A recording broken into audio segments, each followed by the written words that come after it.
বন্ধু পালায় গেছে, আমি আপনাকে ছাড়বো না। কি ধরনের কথা বলো তুমি? আমাকে ছাড়বে না মানে? মানে বুঝতেছেন না?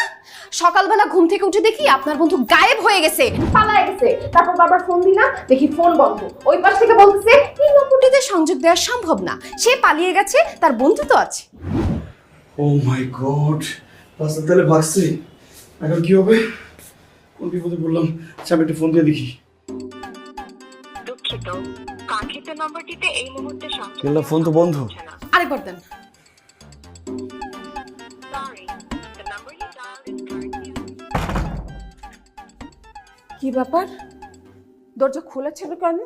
রবিন, রবিন! আরে দরজা খোলা রেখে ঘুমাচ্ছিল, কি আশ্চর্য তো।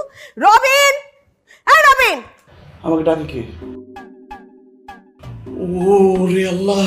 ছি ছি ছি ছি, আপনার বাসায় আরো মেয়ে মানুষ আসে? আরে মেয়ে মানুষ কি, আমার মা আসছে।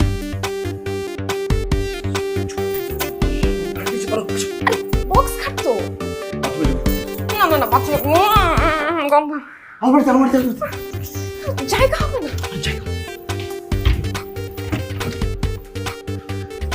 খবরদার একদম শব্দ করবো না, চুপচাপ থাকবা। কেউ ডাক দিলেও কোনো শব্দ করবো না, ঠিক আছে?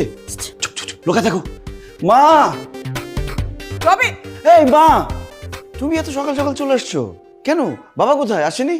এসছে, কিন্তু তোর আক্কেল বুদ্ধি কবে হবে বলতো? কেন মা, আমি আবার কি করলাম?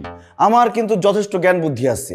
আমার মেমোরি থেকে জ্ঞান বুদ্ধি আমি মহল্লার পোলাপানদের মেমোরি কার্ড দিয়ে ডাউনলোড করে দিই, আর তুমি আমাকে কখনো মূল্যায়নই করো না। থাম তো, এই দরজাটা সারা রাত খোলা ছিল, দরজা খোলা রেখে ঘুমাচ্ছি।